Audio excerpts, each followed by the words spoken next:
देखो, बस मन लगाने की बात है। एक बात मान जाओ, कुछ भी असंभव नहीं है, कुछ भी असंभव नहीं। नाम से सब कुछ प्राप्त हो जाएगा, सब कुछ। नाम का अपार प्रताप। 18-20 साल से किडनी फेल है, चल रहे हैं, जीवन चल रहा। जो दिनचर्या चाहिए वो दिनचर्या चल रही। असंभव, ये असंभव जो संभव शब्द में बदलता है वो नाम से केवल बदलता है। सच्ची मानिए, नाम के बराबर कोई साधना नहीं है। नाम में मन नहीं लगता, ना लगे आप जपते रहिए, फिर इसका प्रभाव देख लीजिए। मन तो ऐसे फंस जाएगा जैसे चींटा गीले गुड़ में फंस जाता है। उसकी टांगें फंस गई, अब वो निकल नहीं सकता। ऐसे नाम मन को फंसा लेता है। आप जपिए तो भागने दो इसको, कितना भागेगा, जाएगा कहां ये? हमारे सिवा इसका कोई आधार नहीं है। जैसे समुद्र में जल जहाज का पंछी कितनी भी उड़ान भरे, उसे आना जहाज में ही पड़ेगा, क्योंकि उसके लिए कोई आश्रय नहीं। ऐसे ही हमारा मन कितनी भी उड़ान भरे, उसको आना हमारे पास पड़ेगा, क्योंकि हम ही उसके आश्रय हैं। हमारी बिना स्वीकृति के वो कुछ नहीं कर सकता। इसलिए जो लोग ये डर रहे हैं कि नाम जप करते समय मन भागता है, क्या करूं, बिल्कुल डरने की जरूरत नहीं। बहुत धैर्यपूर्वक जहां जहां जाए वहां से हटा के नाम में लगाओ, या जहां जहां जाए वहां प्रभु को देखो। अगर ऐसा भी नहीं हो रहा तो छोड़ दो, नाम पर ध्यान दो। राधा राधा राधा, ये जाएगा कहां, भाग के इसे आना पड़ेगा। जपत शिव सनकादि शारद नारदादि सुजान, साधन नाम सम नहीं आन। भगवान शंकर को क्या चाहिए? समस्त बोध, शास्त्रों का, स्वरूप का, सिद्धियों का, इन्हीं के चरणों की आराधना से होता है। देवाधिदेव महादेव की आराधना से। वो भी हरि नाम जपते हैं, वो भी भगवान नाम जप करते हैं। सनकादि को क्या, ये तो परम सिद्ध है, पर हरिशरणम हरिशरणम हरिशरणम। सरस्वती जी तो सबको बुद्धि प्रदान करती, पर ये भी नाम जप करती हैं। नारद जी का तो प्रसिद्ध ही है नारायण नारायण नारायण। ये सब सुजान ईश्वर कोटि के महापुरुष निरंतर नाम जप करते रहते हैं। इसलिए नाम से बढ़कर कोई साधना नहीं है। नाम के बल मिटत भीषण अशुभ भाग्य विधान। अशुभ भाग्य विधान जो हमें नाना प्रकार के दुख विपत्तियां संकट देते हैं, जो खूब नाम जप करता है उसके ऊपर किसी का प्रभाव नहीं पड़ता। विपत्तियां, अशुभ विनायक, भूत प्रेत पिशाच यक्ष राक्षस, किसी की ताकत नहीं। कुछ लोग कहते हैं कि, आप कहते हैं कि प्रेत सताता नहीं है, तो क्या प्रेत योनि नहीं है? क्या है? योनियां हैं, पर ये उनके लिए है जिनका कर्म भोग उपस्थित हो गया है। जैसे सृष्टि में सांप है, पर सबको काट लेगा क्या? उसी को काटेगा जिसका संस्कार है, कर्म भोग है। ऐसे ही हर योनियां हैं। कोई हमें कष्ट तभी देगा जब हमारा प्रारब्ध कर्म आ जाएगा भोगने के लिए। उसको सहन करने की सामर्थ्य या मिटाने की सामर्थ्य भगवान नाम में है। विश्वास कीजिए, राधा वल्लभ भजत भज भली भली सब होए, जीते विनायक शुभ अशुभ विघ्न करे नहीं कोई। विघ्न करे नहीं कोई, डरे कलिकाल कष्ट भय, हरे सकल संताप हरस हरि नाम जपत जय। जिसके मुख में नाम चलता रहता है, जो अशुभ प्रारब्ध है वो भी बहुत क्षीण होकर प्राप्त होता है। जैसे हमने कई बार सत्संग में सुनाया कि काशी में एक बहुत नाम जापक युगल उपासक रहते थे। पूज्य श्री मथुरा दास जी के श्रीमुख से सुना। वो कभी विश्वनाथ जी के दर्शन करने नहीं जाते थे, समय ही नहीं था। जो उपासक एकांतिक भजनानंदी है उसको समय ही नहीं होता, अपने ठाकुर सेवा, अपनी दिनचर्या तो उनको कभी ऐसा महसूस भी नहीं होता कि हम प्रभु से अलग है, क्योंकि प्रभु के नाम रूप लीला धाम में हर समय चित्त जुड़ा रहता है। तो काशी विश्वनाथ जी की जो सेवा के प्रधान थे वो बहुत बड़े ज्योतिषाचार्य थे। उनके मन में एक जलन हुई कि ये काशी में रहकर विश्वेश्वर विश्वनाथ के दर्शन करने नहीं आते और बड़े वैष्णव हैं, भगत हैं। तो वो समय के अनुसार तत्काल विचार करते थे। तो विचार किया उनके जीवन के विषय में, तो लिखा था कि परसों म्लेच्छ सेना आएगी और उनका सर्वनाश कर देगी। तो उनका हाँ, विश्वनाथ जी के दर्शन न करने से अशुभों का नाश नहीं होता, जरूर इनको अशुभ भोगना पड़ेगा। और वो नाम जापक थे, उनका प्रारब्ध था। उन्होंने ज्योतिष के द्वारा विचारा और परसों गए। जब वहां गए तो पूछा कि वो भगत जी कहाँ? बोले स्नान कर रहे हैं। बोले मध्याह्न में स्नान? बोले ये तो पता नहीं, पर स्नान कर रहे हैं। स्नान करके आए तो उन्होंने कहा मेरी ज्योतिष आज तक कभी गलत नहीं हुई। भगवान विश्वनाथ जी के वरदान से मुझे ज्योतिष का ज्ञान है, और 12 बजे आपके पास म्लेच्छ सेना आनी चाहिए थी आज, और वो आपका विनाश करने, तो वो आई नहीं। इसका मतलब मेरी ज्योतिष झूठी हो गई। बोले नहीं, आपकी ज्योतिष झूठी नहीं हुई, म्लेच्छ सेना आई थी। बोले यहां तो सब यथावत है। बोले प्रगट में नहीं आई। मैं जब भोग पधराकर प्रिया प्रीतम का ध्यान कर रहा था, भोग का उसी समय म्लेच्छ सेना मेरे ध्यान में आई और सब कुछ विनाश किया। फिर मेरा ध्यान टूटा, तो हमने सोचा चलो प्रगट में न सही, भाव में तो आई, तो इसीलिए स्नान करने गए थे, अब भोग उसारेंगे ठाकुर जी का। ये है ठाकुर सेवा और नाम जप का प्रभाव, कि अशुभों को भाव में मिटा दिया, स्वप्न में मिटा दिया, या थोड़ा बड़ा कष्ट दे के मिटा दिया। नाम के बल मिटत भीषण अशुभ भाग्य विधान। भीषण अशुभ भाग्य का विधान नाम जप से मिट जाता है। नाम बल मानो लहित सुख सहज मन अनुमान। जैसा सुख चाहिए तुम्हें, जो सुख चाहिए तुम्हें, वो तुम्हें प्राप्त होगा, केवल नाम जब बढ़ाओ। जो इच्छा करी हो मन माही, हरि प्रसाद कछु दुर्लभ नाही। जैसे बाजार में आप जो चीज चाहो ले सकते हो, पर आपके पास रुपया होना चाहिए। ऐसे ही त्रिभुवन में जो चाहो प्राप्त कर सकते हो, आपके पास भजन बल होना चाहिए, नाम बल होना। नाम बल मानो लहित सुख सहज मन अनुमान। नाम टेरत टरत दारुण विपत्ति शोक महान साधन। नाम श्रम नहीं आन। नाम के बराबर कोई साधना नहीं। जो मानो हर समय नाम रटता रहता है, तो मन के इच्छा के अनुसार उसको भोगों की प्राप्ति हो जाती है। भोगों की प्राप्ति ना चाहे तो भगवत साक्षात्कार हो जाता है। भगवत साक्षात्कार भी ना चाहे तो अद्भुत प्रेम प्रकट हो जाता है। नाम का प्रभाव।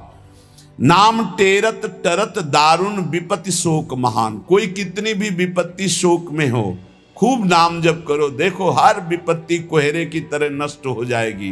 जैसे सूर्य के उदय होते ही कोहरा सब विध्वंस हो जाता है, ऐसे ही नाम का जब प्रकाश उदय होगा, हर दुख विपत्ति नष्ट हो जाएगी। आरत करी नर नारी, ध्रुव सब रहे सुचि सही दान। नाम के परताप ते जल पर तरे पाषाण। जिसने आर्त भाव से नाम जप किया हो, चाहे स्त्री हो, चाहे पुरुष हो, बालक हो, चाहे वृद्ध हो, ध्रुव माने परम सत्य, सब परम पवित्र हो गए और निहाल हो गए। जो भगवान नाम जप किए सब आनंद मस्त हो गए। अरे नाम ले ले करके जब नल नील ऐसे पत्थर रखते थे तो वो डूबे नहीं। नाम का प्रभाव, नाम मुख से लेकर के रखते थे। ऐसा कोई न समझे कि पाषाण पे नाम लिख करके रखते, नाम उच्चारण करते, जय श्री राम, और पत्थर रख दिया तो तरा नहीं, क्योंकि मुनि का आशीर्वाद और नाम का प्रताप। नाम बल सागर उलांघ्यो सहज ही हनुमान। हनुमान जी महाराज भगवान के चरणों का चिंतन करते हुए जय श्री राम पूरे समुद्र को लांघ गए। ये समुद्र से भी बढ़कर भव समुद्र है। अगर ठीक से नाम जप करो तो लांघना ही नहीं पड़ेगा, सूख जाएगा। नाम लेत भव सिंधु सुखाही, करहु विचार सुजन मन माही। नाम जितना जपोगे तो उसका प्रभाव होगा कि भव समुद्र सूख जाएगा, संसार से पार होना ही नहीं पड़ेगा, संपूर्ण संसार भगवत स्वरूप है ऐसा अनुभव में आ जाएगा। नाम बल संभव सकल जे, कछु असंभव जान। नाम देखो, बस मन लगाने की बात है। एक बात मान जाओ, कुछ भी असंभव नहीं है, कुछ भी असंभव नहीं। नाम से सब कुछ प्राप्त हो जाएगा, सब कुछ। नाम का अपार प्रताप। 18-20 साल से किडनी फेल है, चल रहे हैं, जीवन चल रहा, जो दिनचर्या चाहिए वो दिनचर्या चल रही। असंभव, ये असंभव जो संभव शब्द में बदलता है वो नाम से केवल बदलता है। सच्ची माने, नाम बल संभव सकल जे, कछु असंभव जान। जो असंभव लगता है कि ऐसा नहीं हो सकता, वो साफ संभव नाम बल से। अभी कैसे तुम्हें एक एक पल की घटना बताएं, जिस समय जो सेवा है उसी समय एक अपार बल आता है, वो सेवा करवा के चला जाता है। धन्य ते नर रहत जिनके, नाम रट की बान। पाप पुण्य प्रजारि वेहित, प्रबल पावक खान। होत छिन महाछार, निकसत नाम जान अजान। नाम की महिमा अमित को, सकै करी गुणगान। राम ते बड़ नाम, जेहि बल बिकत श्री भगवान। भगवान को खरीद सकते हो नाम जप से, बिकत श्री भगवान। नाम की महिमा मित को, सकै करि गुणगान। राम न सकहि नाम गुण गाई, कहूँ कहाँ लगी नाम बड़ाई। धन्य है वो उपासक जिसने प्रधानता नाम जप के लिए। तुम्हारा जीवन इस समय बिल्कुल तेजोमय होना चाहिए। अग्नि स्वरूप तुम ब्रह्मचारी हो, बैरागी हो, भगवान नाम जाप में तुम कहाँ हैं? भजन में बैठे। अच्छा, हृदय शीतल हो जाए। 2-3 घंटे आराम कर लिया, इसके बाद भजन में लगे हैं, निरंतर भजन में लगे हैं। धन्य, उनके आगे लग, धन्य ते नर रहत जिनके, नाम रट की बान। ये आदत पड़ गई है नाम जपने का, नाम कमाने का एक स्वभाव बन गया है। अधिक से अधिक जग करके नाम जप करना, उनके पाप और पुण्य दोनों नष्ट हो जाते हैं। क्योंकि पुण्य भी बंधन है, शुभ अशुभ दोनों बंधन है, दोनों को नाश कर देता है नाम रूपी अग्नि, और भगवत साक्षात्कार करा देता है। जो उपासक इस रहस्य को समझ गया, वो इस कलिकाल में बहुत जल्दी भाव की प्राप्ति कर लेता है।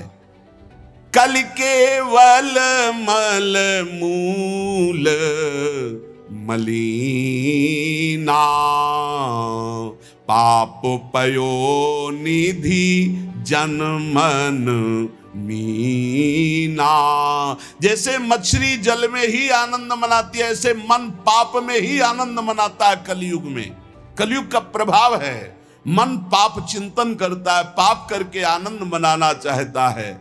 अगर इससे निकलना चाहते हो तो एकमात्र उपाय है राम नाम कलि अभिमत दाता।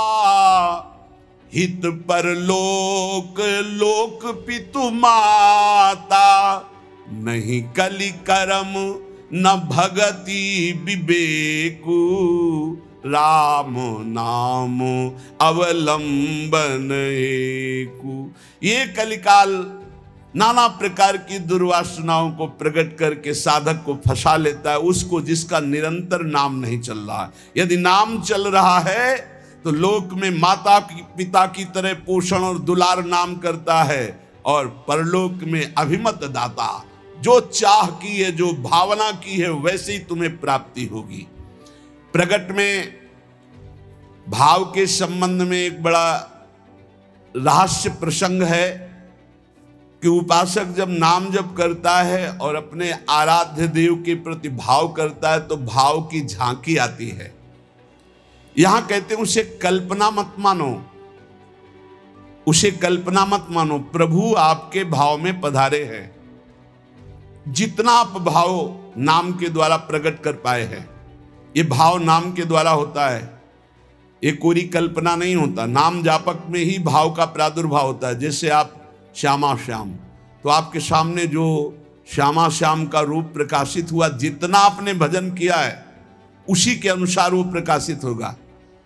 और आपका यदि भजन निरंतर चल रहा है और भाव गाढ़ है तो साक्षात श्यामा श्याम आपके सामने दिखाई देंगे। भाव का तात्पर्य है चिंतन। भावना करते करते रूप का सामने प्रादुर्भाव हो जाना। नाम जप करते करते भाव, और भावना करते करते रूप का प्रादुर्भाव। मनोवृत्ति भावुकता में इतनी डूब जाए कि आपका ध्यान साक्षात दिखाई देने लगे कि मेरे प्रिया प्रीतम है। नाम का यह प्रभाव।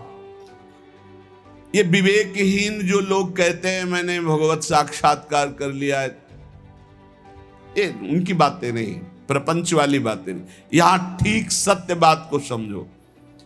भाव अंतस्थल में ऐसा द्रवीभूत हुआ कि आराध्य देव का रूप झलकने लगा। ये नाम जापक सदाचरण करने वाले भावुक उपासक की बात बताई जा रही है। जहां भक्त की दृष्टि सर्वत्र से हटकर केवल अपने इष्ट देव में है, जहां केवल भगवत वार्ता, भगवत चिंतन, भगवत प्रभाव, भगवत रूप, ये कल्पना की बात नहीं कर रहा हूं, वहां सर्वथा यथार्थ में भगवान का प्रादुर्भाव होता है। जैसे आप देखो, जितना भजन करते हो, आप देखो अभी भावना करके आपके प्रभु वैसे ही दिखाई देने लगेंगे। अगर नहीं दिखाई देते, नहीं भावना बन रही, तो अभी नाम जप और बढ़ाइए, नहीं आपके सामने वैसे ही खड़े हैं। आप देखो आपके भाव में आ रहे हैं कि नहीं आ रहे हैं, वो हैं, हर समय आपके पास है। अगर भाव में नहीं आ रहे हैं तो नाम जप और बढ़ाइए, अभी नाम जप रंग नहीं लाया है। भावना जिस रूप की होती है उसे शास्त्रीय भाषा में ध्यान कहा जाता है। ये तभी परिपक्व माना जाता है। ध्यान से सुनिएगा, आपको ध्यान में, भावना में अपने प्रभु को बोलते हुए दिखाई देगा। शब्द प्रभु आपका स्पर्श कर रहे हैं, आपको बिल्कुल ऐसा स्पर्श दिखाई देगा जैसे कोई प्रगट में स्पर्श करता है। रस, परमानंद स्वरूप प्रभु का रसास्वादन हो रहा है। और गंध, प्रभु के श्री अंग की गंध उसको अनुभव में है, सुगंध, अद्भुत सुगंध। इस ध्यान में ये भावुकता नहीं है, वो स्पर्श कर सकता है प्रभु के चरणारविंद।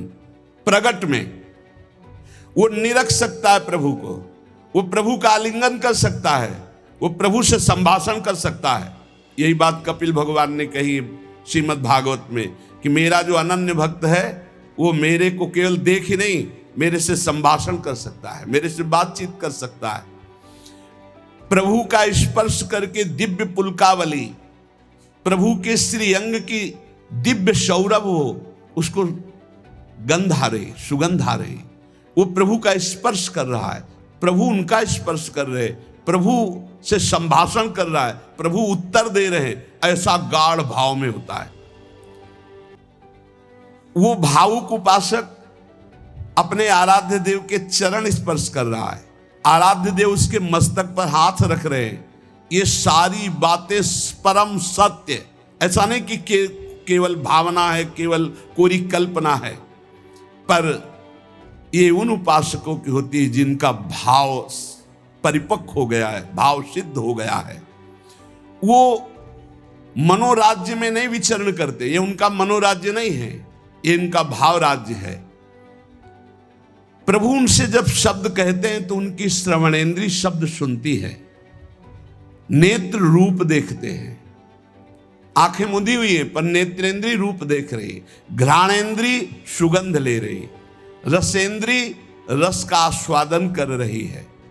शब्द स्पर्श रूप रस गंध, इसका स्पष्ट अनुभव भाव में डूबे हुए महाभागवत को होता है। यह साधारण स्थिति नहीं है, ये बड़ी ऊंची स्थिति है भाव देश की। ये कल्याण स्वरूप उपासक जो हो चुका है उसकी स्थिति है, पर इसको बहुत ऊंची स्थिति मान के छोड़ नहीं देना है। अपने गौर से देखो, अपने आराध्य देव झलक रहे हैं कि नहीं? वो हैं वैसे ही प्रिया, वैसे ही लालजू, जैसा आप संबंध सबसे हटा पाए हैं, जितना नाम जप, जितना गाढ़ भाव, उतने ही आपको अनुभव हो रहा है। देखो भला, दिखाई दे रहे हैं कुछ तो, जितना आप नाम जप कर रहे हैं भाव में तो आ ही रहे हैं, नहीं आ रहे? भाव में आ रहे हैं वो आ रहे हैं। अगर अंधेरा दिखाई दे रहा है तो अभी नाम का प्रकाश नहीं हुआ। खूब नाम जप करो, जल्दी करो, ज्यादा समय नहीं रह गया, गाड़ी आने वाली है, बस भागना है, यहां से भागना है। कुछ समेट नहीं पाओगे, जल्दी समेट लो मन और इंद्रियों को और लगा दो नाम पे, और भाव की प्राप्ति करके भाव देश से अपने देश में जाना है, अपने प्रिया प्रीतम के पास जाना। मान लो ये सब अज्ञानियों की बात न सुनो। और हमने उपासना की, भक्ति की, हमारे अमुक मर गए, अमुक क्या, तुम भी मरोगे, सब मरेंगे। यहाँ जाना है, यहाँ आयो कमाने के लिए, भाव बनाने के लिए, भजन एकत्रित करने के लिए। जिसकी समझ में ना आए, आप तो सत्संगी हैं, आप तो बड़े कृपा पात्र हैं, आप तो समझ लीजिए, जाना है, तैयारी कर लो। जितना भाव है उतनी ही आपकी ऊंचाई है। तार्किक लोगों से बचिए। अरे कोई ध्यान है, कोई प्रभु है, ये तो तुम्हारी कल्पना है। नहीं, यहां कह रहे आपको जितना अनुभव में आ रहा है वो प्रभु हैं। पक्का विश्वास करो, प्रभु आए हैं आपके ध्यान में। गाढ़ भाव को, ये था माम प्रपद्यन्ते तास्तते भजाम्यहम्। पुलकित हो जाओगे कि हाँ, प्रियाजू आ गई, देखो हमारे ध्यान में लालजू आए। लालजू प्रियाजू कैसे गलबहिया दी हुई, कितना सुंदर निकुंज, कितना सुंदर लता भवन, सुंदर पुष्प के पावड़े बिछे हुए, पराग की गद्दी लगी हुई, उस पे युगल सरकार कैसे विराजमान है। ये भाव में देखो, अधरों पर बंशी है, गलबैया दिए हुए युगल सरकार, प्रियाजू लालजू की तरफ देख रहे, लालजू प्रियाजू की तरफ देख रहे, और बंशी से नाम गुणगान कर रहे प्रियाजू का। किसी को कभी प्रमाणित करने की कोशिश मत करो कि आपका भाव बन गया है। अविश्वासी से कभी ये वार्ता भी मत करो, नहीं तुम्हारे भाव में ठेस पहुंच जाएगी। ये साक्षात भगवत दर्शन है, साक्षात भगवत दर्शन। इसी से गाढ़ अवस्था में बस बात बन जाती है, यही गाढ़ अवस्था। श्रद्धा विश्वास करो, साधन का मूल मंत्र है श्रद्धा और विश्वास। जो नाम जप कर रहे हो, जो भावना में प्रभु आ रहे हैं, वो आ रहे हैं आपके, विश्वास करो आ रहे हैं। पर यह किसी से कहना नहीं है, किसी तर्क के द्वारा अपनी श्रद्धा को नष्ट नहीं करना। अरे ये तो कल्पना है, नहीं, साक्षात प्रभु आए, कोई उनके लिए कल्पना भी नहीं कर सकता। अगर वो ना पधारे तो कोई भाव, मुनि मन ध्यान धरत नहीं पावत। भक्त जब गाढ़ भाव नाम के बल से करता है तो देख सकता है। जो शास्त्रों में रूप वर्णन है वो एक अंश मात्र है, जो रूप है उसका तो वर्णन हो ही नहीं सकता। बोले सजल मेघ, नील मेघ की कांति, क्या हम सजल मेघ को देख लें तो श्याम सुंदर के अंग को देख लेंगे? नहीं, कोई भी प्राकृतिक उदाहरण चिदानंद देह में बनता ही नहीं, पर भावना करने के लिए, शास्त्रों में जो रूप है वो अंश मात्र केवल वाणी से प्रकट है, पूर्ण का तो वर्णन ही नहीं हो सकता। भगवान का वो रूप, वो वेश, वो प्रकाश नाम जापक अन्य संबंध त्यागी उपासक के हृदय में प्रकट होता है। जैसा रूप भक्त चाहता है वैसा रूप प्रभु प्रकाशित कर देते हैं। भक्ति की जैसी इच्छा होती है, जितनी सामर्थ्य होती है, उतना ही भगवान अपना रूप प्रकाशित करते हैं और धीरे धीरे उसको दिव्य लीलाओं का रसास्वादन कराने लगते हैं। जो साधनाभिमानी हैं उनको ठग लेते हैं। काम क्रोध लोभ मोह मद मत्सर वो भाव देश तक नहीं पहुंच पाते। जो साधनाभिमानी है, कभी कभी इनको मार्ग भ्रष्ट करने के लिए उपदेवता विघ्न डालने लगते हैं। छोटे मोटे चमत्कार, छोटे मोटे मन की बात जान लेना, छोटा मोटा ऐसा आकर्षण, और मार्ग से भ्रष्ट कर देते हैं। लेकिन ये उनकी बात है जो साधनाभिमानी है। जो कृपा पात्र जन है वो ना किसी से भयभीत होते हैं और ना कोई विघ्न उनके जीवन में डाल सकता है। मत चित्ता सर्व दुर्गाणि मत प्रसादात तरिष्यसि, भगवान कह रहे हैं मेरी कृपा से उनके सारे दोष नष्ट हो जाते हैं, मेरी कृपा से हर विघ्न से वो पार हो जाते हैं। मेरा भक्त आंख मूंद करके चले, मैं हाथ पकड़ कर चलाता हूं। कोई देवता उपदेवता कोई विघ्न विनायक किसी भी तरह का उपद्रव नहीं कर सकते उनकी साधना में।